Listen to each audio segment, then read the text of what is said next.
গল্প বেলা শেষে। লেখনীতে সুমাইয়া আর রেহমানি। নিতু চেঁচিয়ে, আর কতদিন?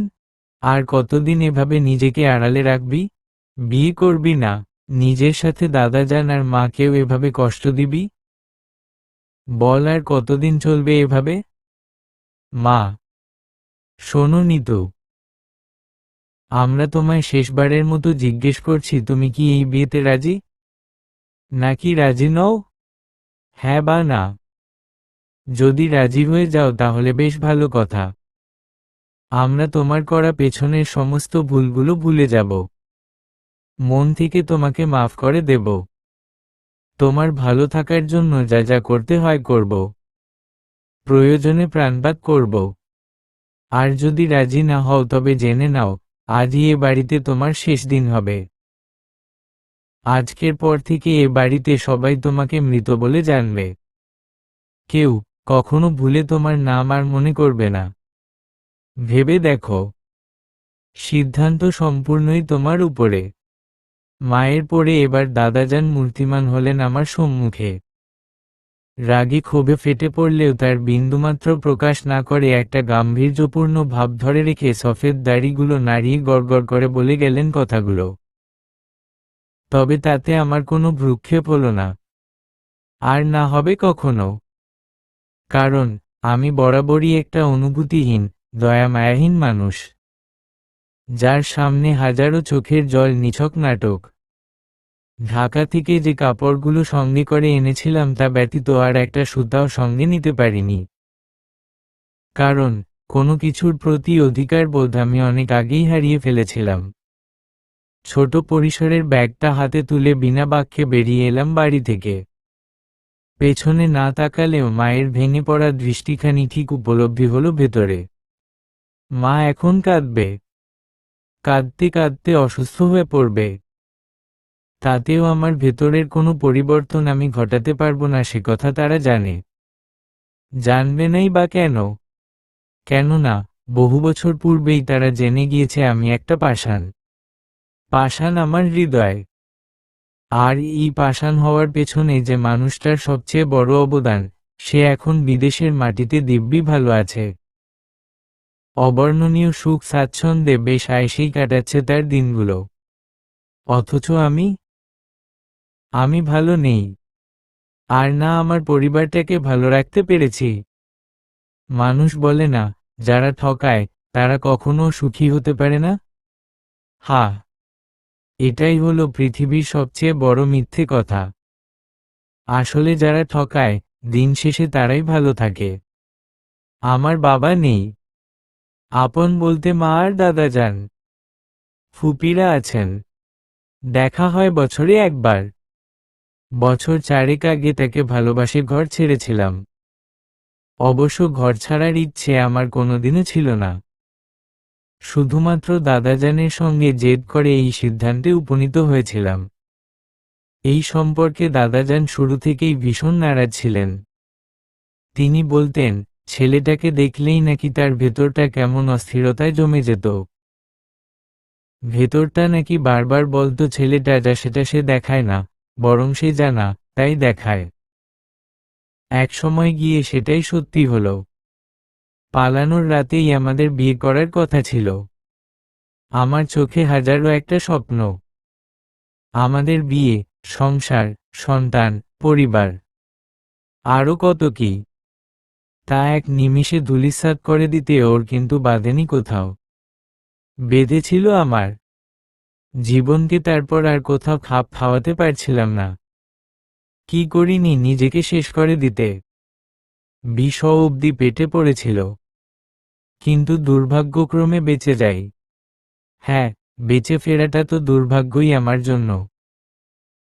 বিয়েই নাকি এসব কিছুর সমাধান হতে পারত। এটা দাদাজানের কথা। বিয়ে করলে নাকি এসব থেকে বেঁচে ফিরতে পারবো আমি। না, পারবো না। দ্বিতীয়বার কাউকে বিশ্বাস করা আমার পক্ষে অসম্ভব। সেটা মা কিংবা দাদাজান কখনোই বুঝবে না। তাই তো এই বিয়ে থেকে পালাতে গত তিনটে বছর আলাদা থেকেছি তাদের থেকে। কখনো যান্ত্রিকতার ভিড়ে, কখনো পাহাড়ে, কখনো বা সমুদ্রে। না জানি কোথায় কোথায় ঘুরেছি ঘরহারা পথিকের ন্যায়। শেষ 1 বছর শহরে স্থান গড়েছিলাম একটা গার্লস হোস্টেলে। সেখান থেকেও ধরে বেঁধে নিয়ে এসেছে মা। আজ 7 দিন যাবৎ ঘর বন্দি থেকে আবারও পালিয়ে যাচ্ছি। এবারের গন্তব্য জানি না। বাস স্টপে দাঁড়িয়ে আছি। এবারের গন্তব্য অবশ্যই আর ঢাকায় হবে না। এবার এমন কোথাও যেতে হবে যেখান থেকে মা আর দাদাজান চাইলেও আমায় ফেরাতে পারবে না। ওদের বাসের গন্তব্যগুলোর লম্বা লিস্টে চোখ বুলালাম। কুমিল্লা, ময়মনসিংহ, সিলেট। সিলেট, হ্যাঁ সিলেটেই যাওয়া যায়।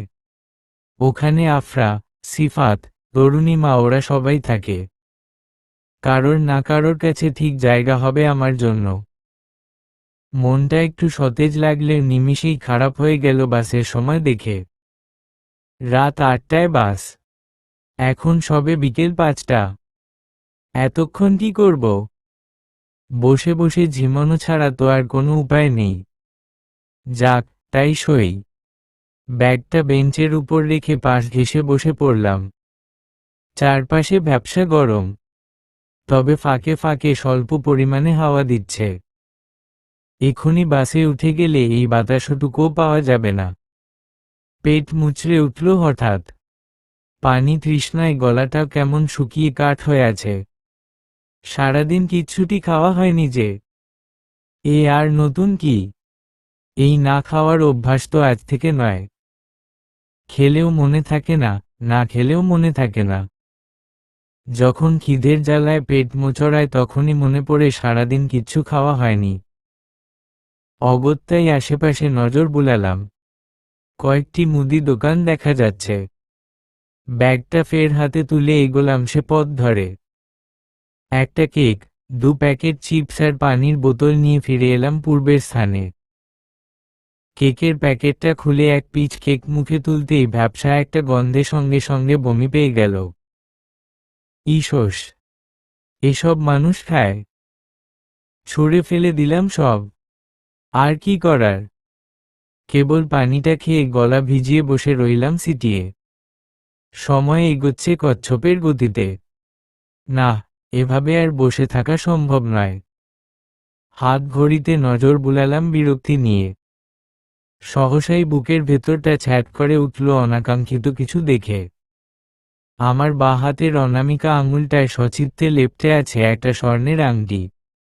এটা ছেলের বাড়ি থেকে পরিয়ে দিয়ে গিয়েছিল। সেদিন হঠাৎই মা আর ফুপুরা মিলে আমায় একরকম জোরজবরদস্তি করে সাজিয়ে দিল। মিনা রঙের একখানা জামদানি পরিয়ে গয়নাগাটি দিয়ে সাজিয়ে সে এক যাচ্ছেতাই ব্যাপার। কারণ জিজ্ঞেস করাই বলল, কোনো এক অনুষ্ঠান আছে। আর সেখানে আমায় খুব আবদার করে যেতে বলেছে। মা মুখে বললে নাকি আমি যেতাম না। তাই কিছু না বলেই এমন উদ্ভটভাবে সাজিয়ে পুতুল বানিয়ে দিল আমায়। আমি বিধিব্যস্ত হয়ে সব খোলার জন্য হাত ওঠাতেই মায়ের সে কি রাগ। নিচতলায় নেমে দেখি আরেক কাণ্ড। এরা কারা? ছেলের মা ছিলেন ভয়ঙ্কর সুন্দরী। বাবা মোটামুটি। ছেলে শহরে থাকে। বিরাট ব্যবসা। ছেলে সেদিন আসেনি। কাজের ব্যস্ততায় নাকি সময় করতে পারেনি। তাই আলাদা একদিন দেখা করার কথা অবশ্য বলেছিল, আমি আর শুনিনি। আমাকে তারা এক দেখাতেই পছন্দ করল। ছেলের মা আদর করে নিজের হাতের সবচেয়ে সুন্দর আংটিটা খুলে আমায় পরিয়ে দিল। আমি তাজ্জব বনেছিলাম বটে, তবে প্রকাশ করতে পারিনি। সেই থেকেই আংটিটা আষ্টেপৃষ্ঠে জড়িয়ে এখানটায়। মানুষও কত পাগল! এক দেখায় কাউকে এতটা ভরসা করে নিজের পছন্দের জিনিস এভাবে দিয়ে দেয়। পরক্ষণেই মেজাজটা বিগড়ে গেল এই ভেবে যে, আসার সময় আংটিটা কেন রেখে আসিনি। এতদিন মায়ের মরা মুখ দেখার দিব্যি খেয়ে খুলতে পারেনি এটা। কিন্তু আজ তো আর কোনো বাধা ছিল না। আপা, আপনার সিট নাম্বারটা মনে হয় ভুল হইছে। কারোর গলা পেয়ে ভাবনার জগৎ ছিন্ন হলো আমার। আমি চকিতে সম্মুখে তাকাতে দেখতে পেলাম 14 থেকে 15 বছরের একটা ছেলে দাঁড়িয়ে। ক্ষণেই আমার ভ্রুযুগল কুঁচকে গেল বিরক্তিতে। একে তো দূর দূরান্ত অবধি এখনো কোনো যাত্রীর হদিশ নেই, সেখানে সিট নাম্বার ভুল হওয়ার কোনো কারণই তো দেখছি না। আমি বিরস মুখে বললাম, মানে? ছেলেটা কাচুমাচু করে জবাব দিল, আপা আপনের সিট নাম্বার কি 302? আমি টিকিটের উপর চোখ বুলিয়ে তিয়ংহস্বরে বললাম, 307। ছেলেটা কিছু একটা ভেবে বলল, ও তাইলে ঠিক আছে। একথা বলেই চলে গেল ছেলেটি। আমি ওর যাওয়ার পথে কয়েক সেকেন্ড বিরক্তির দৃষ্টি মেলে তাকিয়ে থেকে পুনরায় ভাবনার জগতে ডুব দিলাম। সময় কাটছে এভাবেই। আস্তে আস্তে কেটে গেল 2.5 ঘন্টা। ভেবেছিলাম ইতিমধ্যে মা কিংবা দাদাজানের কোনো কল আসবে। তবে এই প্রথমবার এমনটা হলো না। যাক, না হলেও ভালো। দাদাজান যে ধাঁচের মানুষ, তিনি আমাকে ত্যায্য করে দিয়েও আফসোস করবেন না। কারণ তিনি মানুষটাই এমন, কখনো হুটহাট সিদ্ধান্ত নেন না, ভেবেচিন্তে তবেই সিদ্ধান্ত নেন। অবশেষে অপেক্ষার অবসান হলো। ঠিক 7:30 বাজতে নিজের সিটে গিয়ে বসলাম। এতক্ষণে চারপাশে প্রায় মানুষের ভিড়াভিড় লেগে গেছে। সিটটা জানালার পাশে পড়েছে দেখে হাসি পেল। আগে জানালার পাশে সিট নিয়ে বন্ধুদের সাথে কত ঝগড়া হয়েছে, এখন আর সেসব নিয়ে মাথা ব্যথা অবধি নেই। অনেকক্ষণ একভাবে বসে থাকাতে হাত পা যেন শক্ত হয়ে গেছে। আবার তার সাথে খাড়ার উপর মরার ঘা হিসেবে মানুষের উপচে পড়া ভিড় এবং হইচই। মাথাটা ফেটে যাবে এবার নির্ঘাত। এসব থেকে বাঁচতেই সবার আগে কানে ইয়ারফোন গুঁজে মাথা হেলিয়ে দিলাম সিটের সাথে। যাক, শান্তি। প্লেলিস্টে গান চলছে। চাঁদ মামা আজ বড্ড একা। বড় হয়েছি আমি। রোজ রাতে আর হয় না কথা, হয় না নেওয়া হামি। চোখ জোড়া মেলতেই সরাসরি চোখ পড়ল চাঁদের গায়ে। আকাশে মস্ত বড় এক চাঁদ। ভেতরটা কেমন হুহু করে উঠল। বছর 4 পেরিয়ে গেছে, ঠিক করে তাকানো হয় না চাঁদের পানে। মনে পড়ে অতীত। তবে আজ সবটা ভিন্ন। ভিন্ন ওই চাঁদটাও কেমন জ্বলজ্বল করছে তার স্বচ্ছ আলোখানি।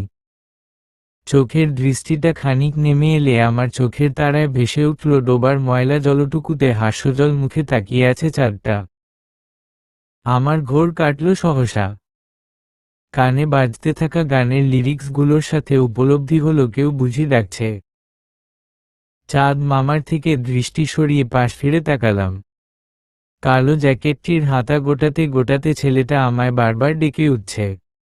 লম্বাটে মুখখানা, বেশ ফর্সা, গাল ভর্তি খোঁচা খোঁচা দাড়িতে চমৎকার লাগছে।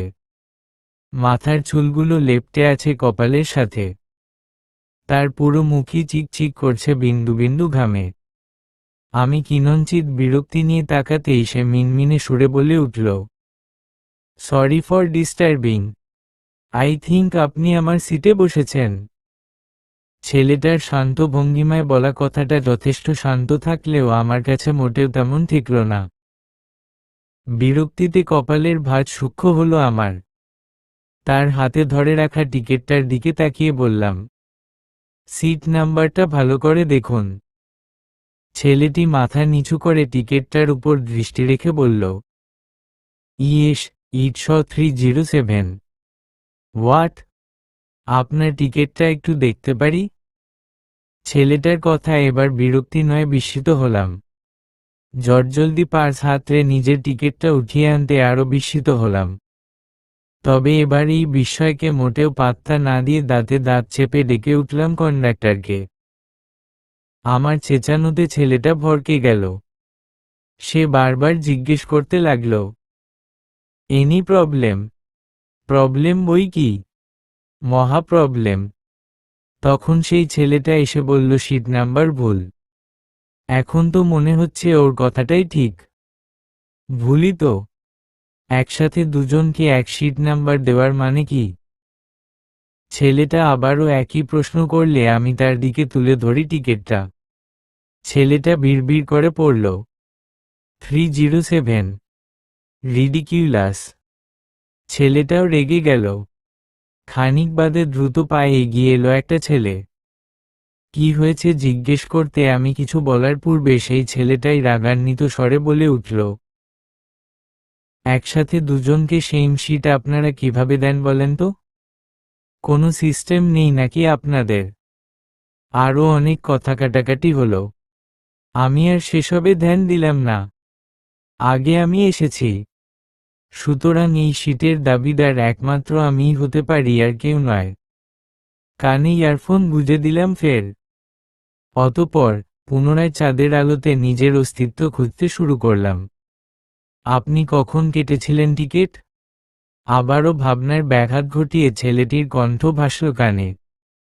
ঘাড় ফিরিয়ে নিজের পাশে ছেলেটার অস্তিত্ব পেতেই অস্বস্তিতে নড়েচড়ে উঠলাম। বুঝলাম ছেলেটা নিজের ঝামেলা মিটিয়ে নিয়েছে 308 নাম্বার সিটটি পেয়ে। আমার কোনো জবাব না পেয়ে ছেলেটা পুনরায় নিজের প্রশ্নের উত্তর পেতে ঘাড় নাড়িয়ে শোধাল, হু? আমি বাধ্য হয়ে জবাব দেওয়ার মতো করে বললাম, 5টায়। ছেলেটা তৎক্ষণাৎ অবাক কণ্ঠে বলে উঠল, হোয়াট? 8টার বাসের টিকিট 5টায় কেটে বসে আছেন? সিট নিয়ে বোধহয় আপনার আলাদাই একটা।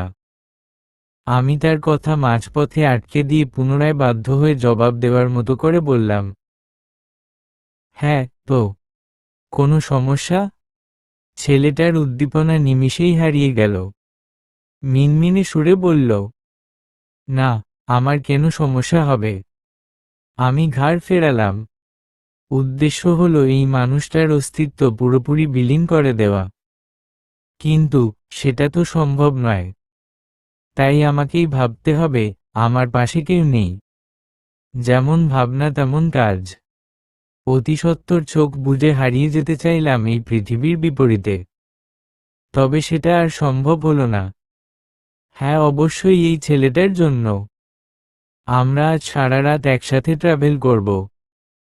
সো পরিচিত হওয়াটা ম্যান্ডেটরি না হলেও বিপদে পড়লে হেল্প হতে পারে। বাই দা ওয়ে, আমি নীল। আমার মেজাজ বিগড়ে গেল। দাঁতে দাঁত চেপে একরকম রাগান্বিত স্বরেই বলে উঠলাম, বায়োডাটা পুরো একটা কপিতে চলবে? নাকি হোম অ্যাড্রেসও দিয়ে দিব? ছেলেটা ভড়কে গেল। সেটা তার চোখ দেখেই বুঝতে পারলাম। ভেবেছিলাম এতেই হবে, কিন্তু না। ছেলেটা হেসে উঠল।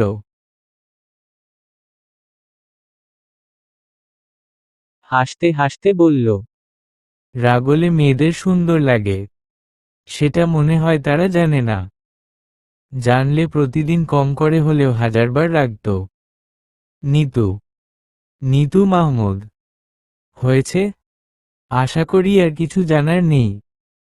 ছেলেটার ফ্লার্টিং ভঙ্গিমা দেখে তিক্ত স্বরে নিজের নামটা বলে মুখ ঘুরিয়ে চুপচাপ বসে রইলাম।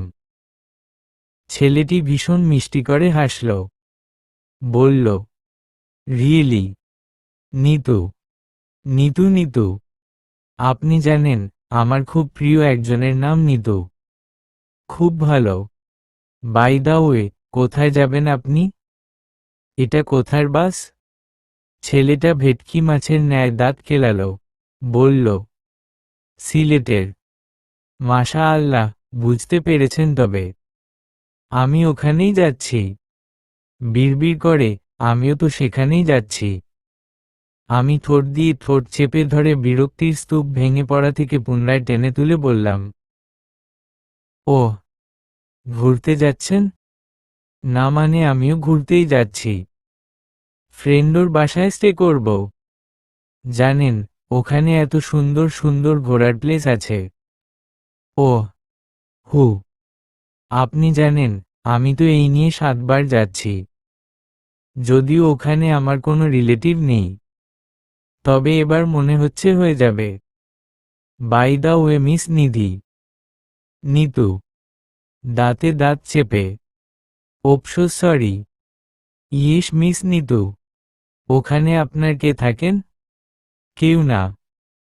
হ্যাঁ। জি। কি বলছেন? তবে যাচ্ছেন কার কাছে? আই মিন কোনো রিলেটিভ না থাকলে কি স্টাডি রিলেটেড? নো। তবে কি বয়ফ্রেন্ড রিলেটেড? এই আপনি কি পালিয়ে ফালিয়ে যাচ্ছেন নাকি? আমি গাল ফুলিয়ে নিঃশ্বাস ছাড়লাম। বুঝলাম ছেলেটা বাচাল, তাই এর ফাঁদে পা না দিয়ে ব্যাপারটাকে ক্রমাগত এভয়েড করার চেষ্টা চালালাম।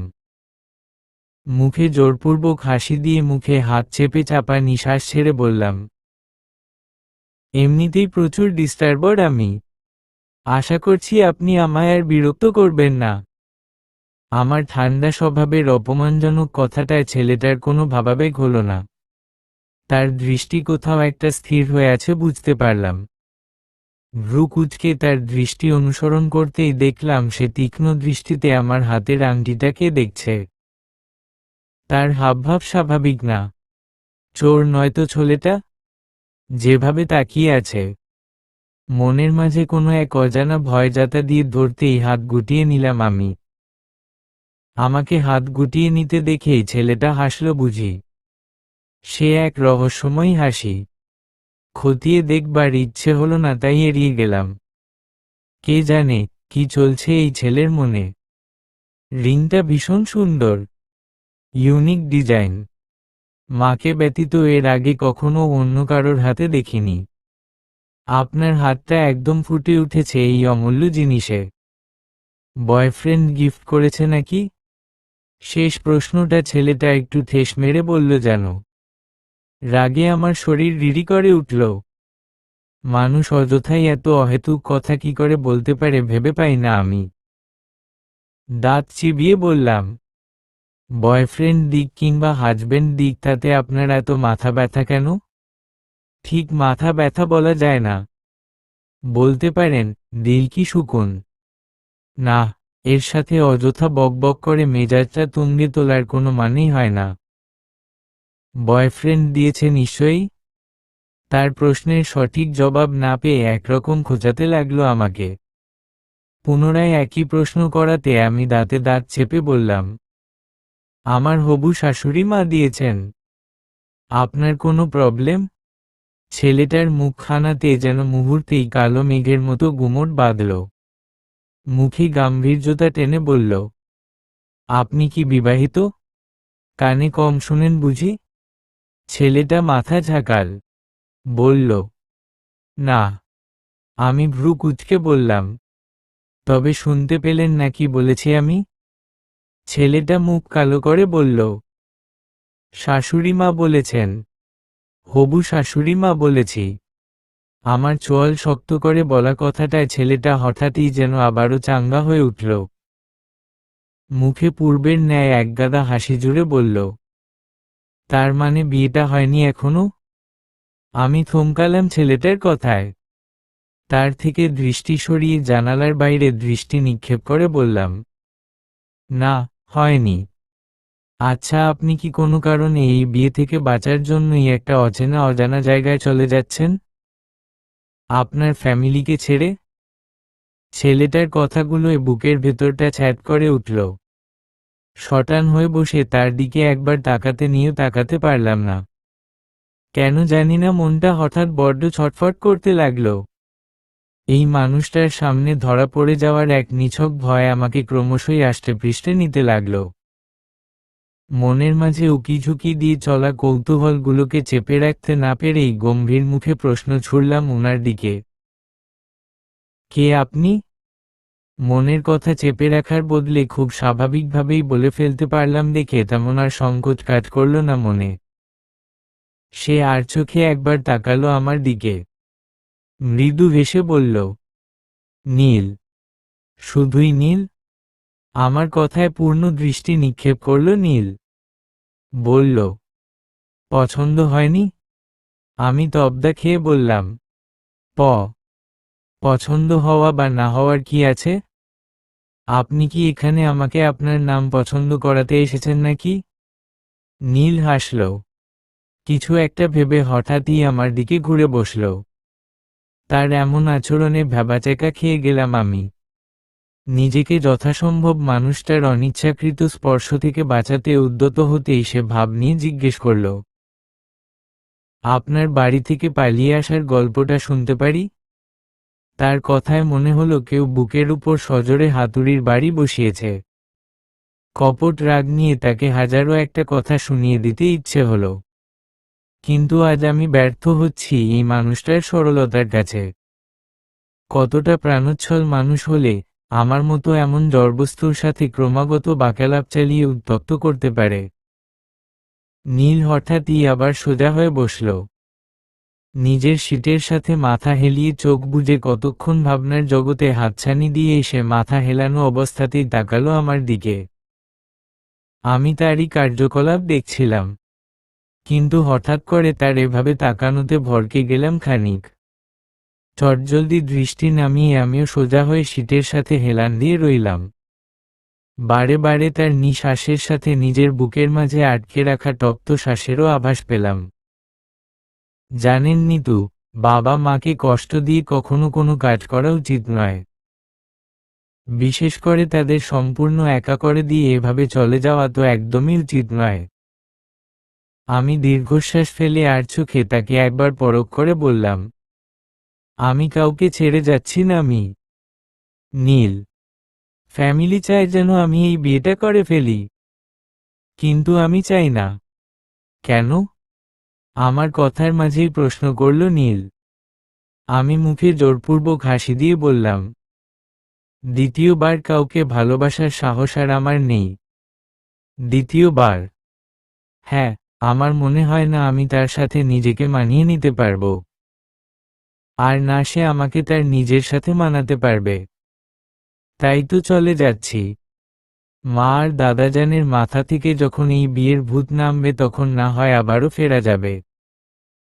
সব সময় ফিরতে চাইলেই কি আর ফেরা যায়? নীল ঠান্ডা স্বরে এরূপ বাক্য আওড়াতে আমার ভেতরটা কেমন স্থবির হয়ে গেল। ঠিকই তো, সব সময় ফিরতে চাইলেই কি ফেরা যায়? তার প্রশ্নের উত্তর দিতে হবে আমায়, যেন আমি বাধা। নিবিড় কণ্ঠখানা আমার জড়িয়ে এসেছে কান্নায়। আমি ঢোক গিলে আওড়ালাম, প্রথম প্রেমটা হয় ক্যান্সারের মতো, টিকলেও মরণ, হারালেও মরণ। আমি বহুদিন আগেই মরে গেছি, তাই পালাতে চাইছি। বারবার মরার ক্ষমতা কোন মানুষের হয় বলুন তো? আমার কণ্ঠ তখন কাঁপছে। নীল নামের মানুষটার মুখভঙ্গিমা হঠাৎই কেমন বদলে গেল। এতক্ষণ ধরে তার ভেতরের যে প্রাণোচ্ছল ভাবটা ছিল তা যেন আমার এই কথাতে দমন হলো। মরে গেল? আপনি ভুল। প্রথম প্রেম হয় মাথা ব্যথার মতো, আর দ্বিতীয় প্রেমটা নাপা। হ্যাঁ, এবার আপনি বলতে পারেন একটা দূর করতে তখন অন্যটার ব্যবহার হবে। এটা ঠিক নয় ব্লা ব্লা ব্লা। তবে আপনি যদি একটু ভেবে দেখেন তবেই বুঝবেন দ্বিতীয়বার সুযোগ না দিলে মাথা ব্যথাতেই মানুষের মরণ হবে। যখন প্রতিষেধক রয়েছে তখন কেন অযথাই নিজেকে কষ্ট দিব সামান্য বিষয়ে? আজ আমার কাছে এর কোনো জবাব নেই। নীল আবারও বলল, যার সাথে বিয়ে ঠিক হয়েছে তার ব্যাপারে অ্যাটলিস্ট খোঁজ নিতে পারতেন। এমন নয় যে সবাইকে সেম হতে হবে। আমার ভেতরে বিয়ে করার ইচ্ছে 1% অবধি নেই, সেখানে তার ব্যাপারে কি খোঁজ নিব? তাহলে কি তাকে না করে দিয়েছেন? উহু। নীল বিরস মুখে বলল, বিয়ে না করলে তো তাকে আপনার জানানো উচিত ছিল। নীলের উপর হঠাৎই খুব রাগ চড়ে গেল। ছেলেটা এতক্ষণ আমার সাথে বকবক করে এখন ওই অপরিচিত মানুষের দল ভারী করতে যাবে মনে হতেই কপাল কুঁচকালাম। বললাম, কেন? বিয়ে দেওয়ার জন্য কেউ কি আমার থেকে একবারও জানতে চেয়েছিল? আর সেই ছেলেও তো সবার মতো একই কাজ করল। তাহলে এখানে আমি কেন আগ বাড়িয়ে উনাকে বলতে যাব শুনি? আমার রাগ বুঝে নীল আমতা আমতা করে বলল, এই যে আপনি তো রেগে যাচ্ছেন। আমি ভ্রু কুঁচকে বললাম, এখানে হাসির তো কোনো এক্স্যাক্ট রিজন পাচ্ছি না। কথাটা যেহেতু রাগের মতো সেহেতু রাগ করাটা কি স্বাভাবিক নয়? অবশ্যই স্বাভাবিক। আপনি আমায় ভুল বুঝে ফেলছেন বুঝলেন। আমি কিন্তু তা বলতে চাইনি। নীলের কথা শুনে মনে মনে হাসলাম আমি। তার দিকে তাকিয়ে কিছু বলতে নিলেই যেন সে আমার মুখের কথা কেড়ে নিয়ে বলে উঠল, আপনার হাসিটা আপনার হাতের ওই রিংটার থেকেও বেশি সুন্দর নিতু। আমি বোবা চোখে তাকালাম। মন বলছে এই মুহূর্তে আমার এক চরম রিয়াকশন দেওয়া উচিত, কিন্তু দুর্ভাগ্যবশত আমার মস্তিষ্ক সেটা ঠিক ঠাহরে উঠতে পারছে না কি রিয়াকশন দেওয়া উচিত। কথা হলো হাসলাম তো মনে মনে। উনি কেমন করে বুঝল? সবার নয়, তবে যারটা চাই তার তার মনের কথা আমি পড়তে পারি। আপনি কি মনের কথা পড়তে পারেন? কিন্তু কিভাবে? আমার কণ্ঠে আকাশম বিস্ময়। নীল মুচকি হাসল। এতক্ষণে আমার চোখ এড়িয়ে গেলেও এবার আর চোখ এড়াতে পারল না নীলের মন ভুলানো হাসিটা। মুগ্ধ নয়নে তার পানেই চেয়ে থাকতে ইচ্ছে হলো সে জানি কত শত বছর। I think you should have call that man.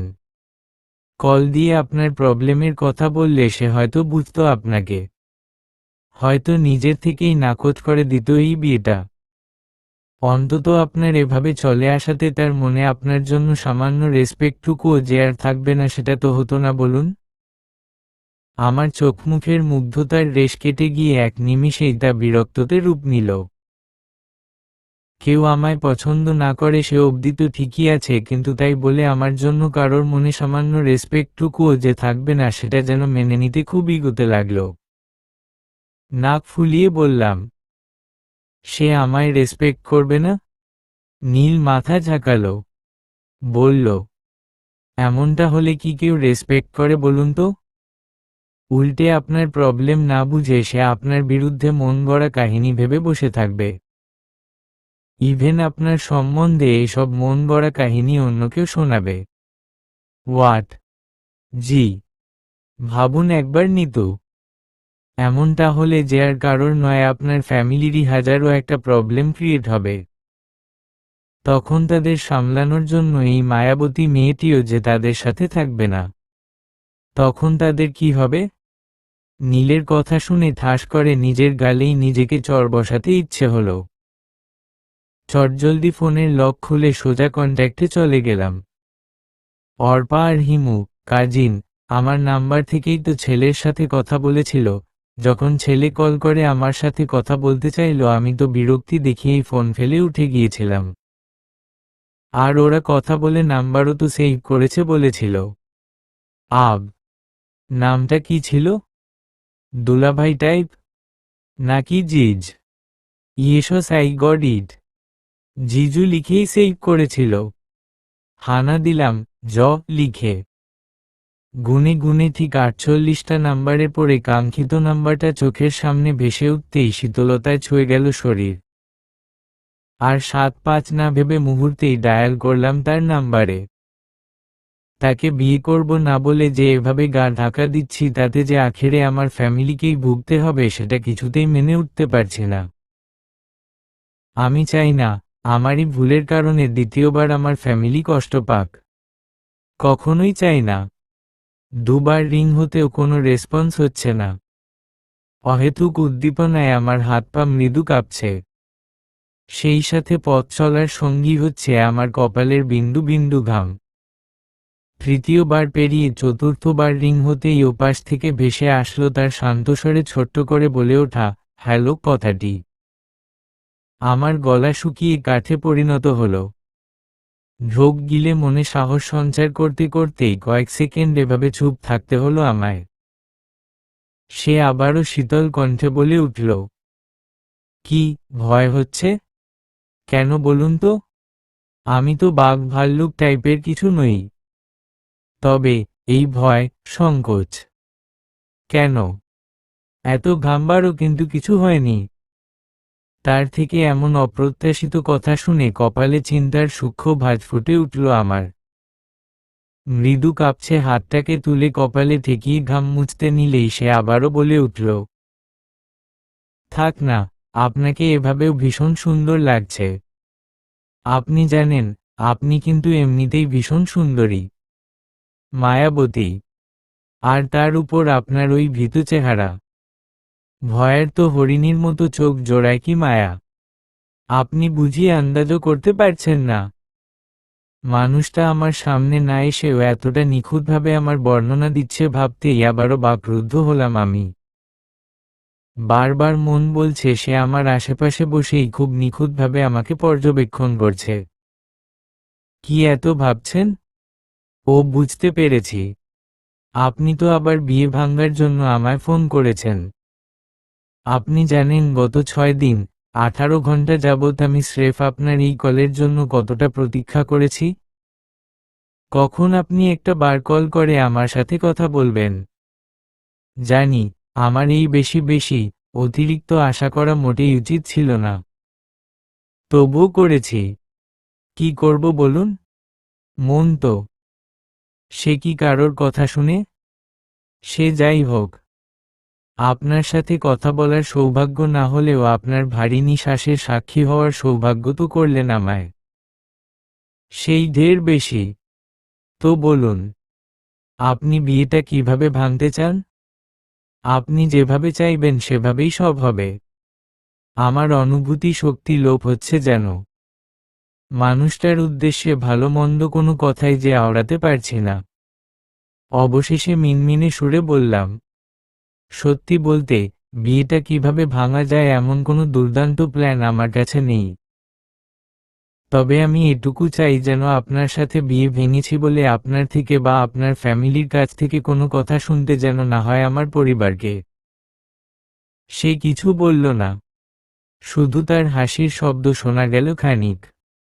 বুকের ভিতরটা হঠাৎই ছ্যাদ করে উঠল যেন। হাসিটা কলের মাঝে যতটা না শ্রবণগোচর হচ্ছে তার থেকে বেশি অনুভব হচ্ছে পাশে বসে থাকা মানুষটার থেকে।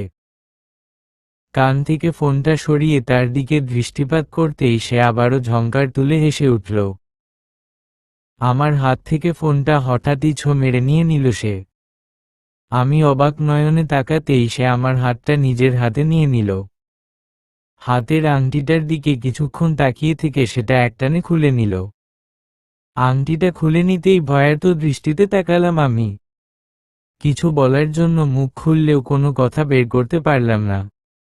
গলাটা হঠাৎই যেন জড়িয়ে এলো। কথাটা সব একসাথে দলা পাকিয়ে আটকে রইল সেখানেই। কি ভেবেছিলেন? আমার থেকে এভাবে পালাতে চাইলেই আমি পালাতে দিব? মোটেই না। আমি কি সবার মতো নাকি? উহু, একদমই আমি সবার মতো নই। আমি সবার থেকে আলাদা নিতু। তা সময়ের সাথে সাথে খুব ভালো করে বুঝতে পারবেন আপনি।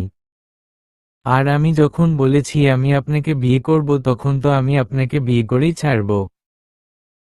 আর তাই তো এই রিংটা 100 দোকান ঘুরে পছন্দ করে বিশেষ করে আপনার জন্যই পাঠিয়েছিলাম।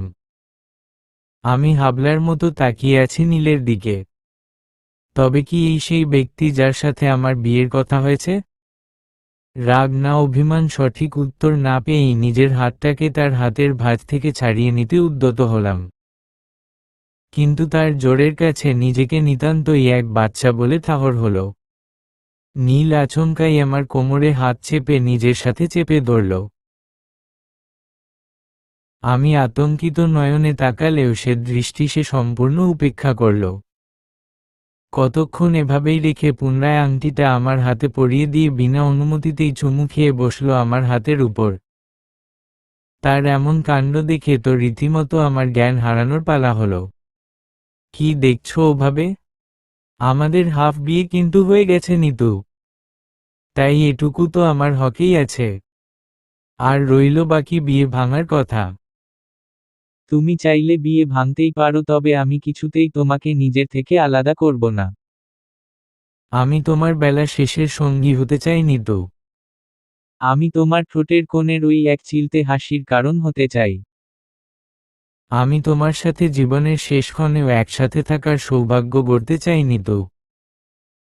আর এসবই সম্ভব হবে যখন তুমি এই বিয়েতে রাজি হয়ে যাবে। আমি জানি তোমার এক ভয়ঙ্কর অতীত আছে। কিন্তু তুমি কি জানো নিতু, মানুষের জীবনে অতীত আর ভবিষ্যৎ বলে কোনো কথা হয় না। যা থাকে সবটাই বর্তমান। তাহলে আমরা কেন বোকার মতো এই মূল্যহীন ব্যাপারগুলো ভেবে বর্তমানের হাজারো একটা মূল্যবান অনুভূতিকে দূরে ঠেলে দিব? আপনি আমার অতীত সম্পর্কে জানেন? না, জানি নিতু, আমি সবটা জানি। কোনো এক ভয়ঙ্কর দুঃস্বপ্ন নিশ্চয়ই তোমার হাজারো একটা ভালো স্বপ্নের ইতি টানতে পারে না নিতু। আমি বেলা শেষে নিঃসন। নীল। নীল মৃদু হাসল।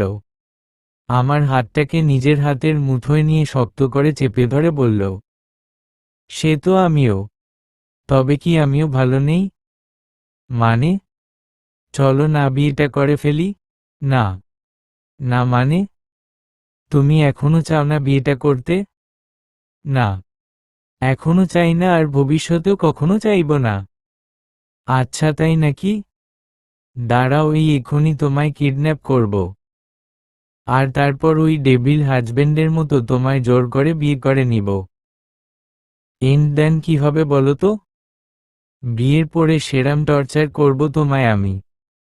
তখন বুঝবে মজা। তার কথা শুনে খিলখিল হেসে উঠলাম আমি। আমার হাসির শব্দে সে নেশায় মত্ত হলো বুঝি। মুগ্ধ নয়নে আমার দিকে তাকাতেই আমার মনটাও বেশ জোরালো কণ্ঠে বলে উঠল, সত্যিই তো।